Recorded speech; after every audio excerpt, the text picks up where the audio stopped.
Hello friends, welcome to the online platform of goals. मेरा नाम है रवि त्रिपाठी और आज हम लोग डिस्कस करेंगे सीयूईटी एग्ज़ाम के बारे में। ठीक है। जैसा आप सभी लोगों को पता है कि सीयूईटी एग्ज़ाम जो है किसी भी यूनिवर्सिटी में, अगर अच्छी यूनिवर्सिटी में आपको एडमिशन लेना है, सेंट्रल यूनिवर्सिटी में या बहुत सारी स्टेट यूनिवर्सिटीज़ में भी अभी है, मैंडेटरी है, तो उसके लिए आपको सीयूईटी एग्ज़ाम क्लियर करना पड़ेगा। ठीक है। तो उसमें अच्छे खासा लेवल का कॉम्पिटिशन होता है। ट्वेल्थ के बाद गाइडेंस की जरूरत होती है कि किस तरह से आप कम समय में उस एग्जाम के लिए तैयार कर पाए, क्योंकि कंपटीशन यहाँ पे बड़ा है, कंपटीशन यहाँ पे मेजर है।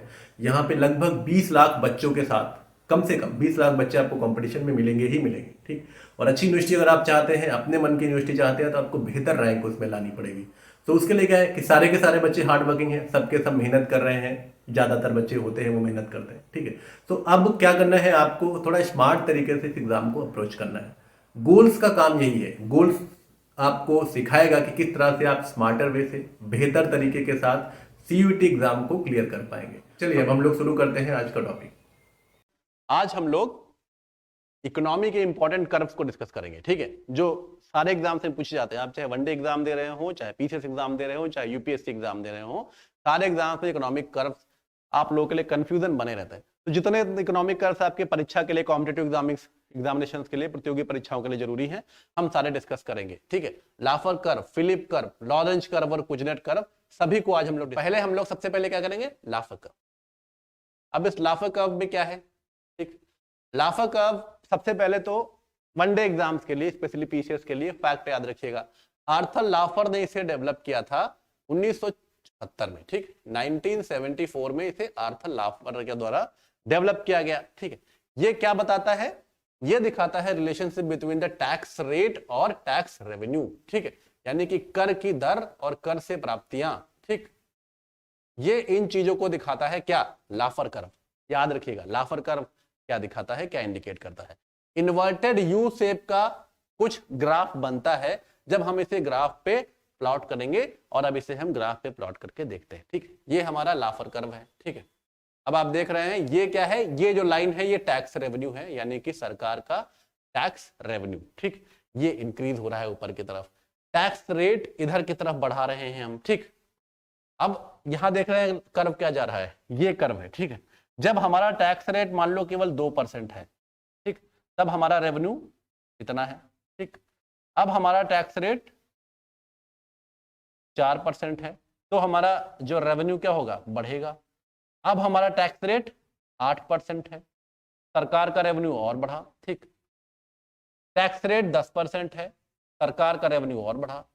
टैक्स रेट 50% है, सरकार का रेवेन्यू और बढ़ा। तो देख रहे हैं जैसे जैसे सरकार टैक्स की दर बढ़ा रही है, टैक्स का रेट बढ़ा रहा है, वैसे वैसे रेवेन्यू सरकार का बढ़ रहा है। ठीक है, लेकिन एक पॉइंट यहां आ जाता है टी। ठीक, अब इसके बाद अगर सरकार टैक्स बढ़ाएगी तो सरकार का रेवेन्यू घटने लगेगा। ठीक, यहां देख रहे हैं सरकार ने टैक्स बढ़ाया, अब क्या हुआ, मान लो सरकार 80% टैक्स कर दे रही तो रेवेन्यू घट जा रहा है। ठीक, फिर 50% टैक्स पे ज्यादा कमा रहे थे, 80% टैक्स लगा के कम कमा रहे हैं।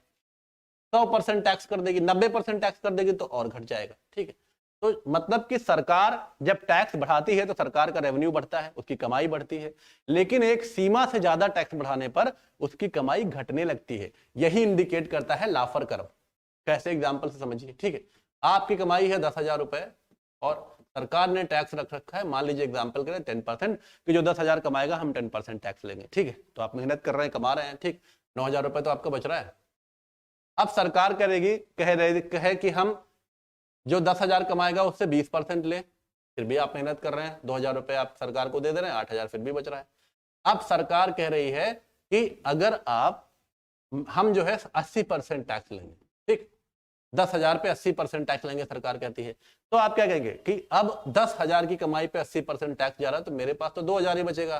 तो बढ़िया है कि काम कम करो और टैक्सेबल इनकम के नेट में कमाओ। ठीक है, 5,000 भी कमाओगे ना तब भी उतना बचा लोगे। ठीक, तो ये यानी कि ये कहने का मतलब है कि ज्यादा टैक्स रेट, एक सीमा से अधिक टैक्स रेट जो है वो डिस्करेज करता है किसी भी एम्प्लॉय को, किसी भी बिजनेस एनवायरमेंट को काम करने।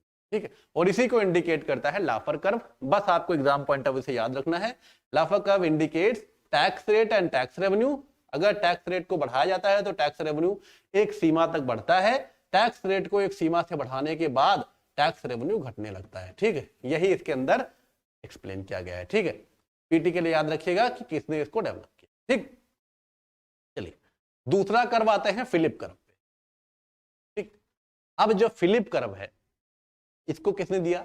1958 में विलियम फिलिप, इन्होंने इसकी अवधारणा दी फिलिप कर्व की। ठीक, फिलिप कर्व की अवधारणा इन्होंने दी। फिलिप कर्व क्या दिखाता है?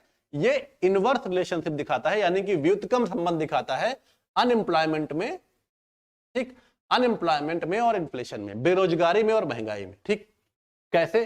अब इसको हम लोग कर्व पे समझते हैं। ठीक, आज आपको अगर कहीं दिख जाए, इसके बाद से आपको कहीं कर्व दिख जाए तो आप देख के समझ जाए इसका मतलब क्या है। ठीक, फिलिप कर्व। यहां आप देखिए कि इधर क्या है? अनएम्प्लॉयमेंट रेट है, इधर इन्फ्लेशन है। ठीक है, यानी कि इधर बढ़ते क्रम का महंगाई है और इधर बढ़ता हुआ बेरोजगारी दर है।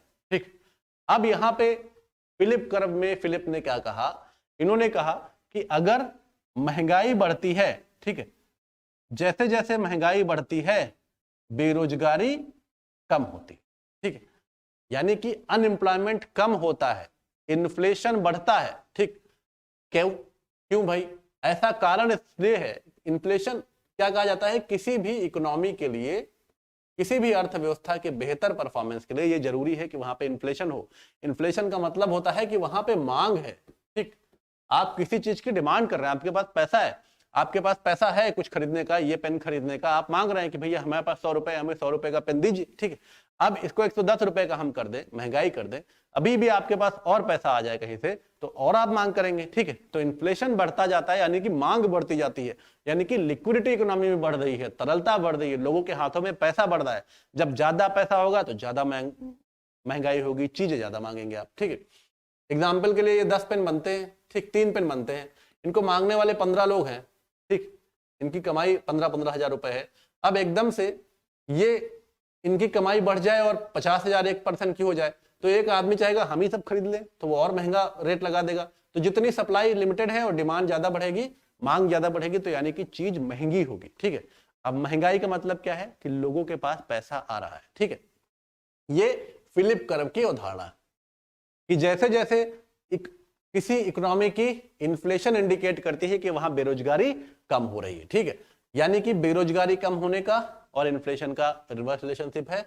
इन्फ्लेशन, महंगाई बढ़ेगी, मतलब कि मांग बढ़ रही है। ठीक है, महंगाई का मतलब मांग बढ़ रही है, और जब मांग बढ़ रही है यानी कि लोगों की कमाई बढ़ रही है, और कमाई बढ़ने का सीधा मतलब क्या हुआ? कि उनकी बेरोजगारी कम हो रही है। Download the Goals app or log on to goal@tech.com.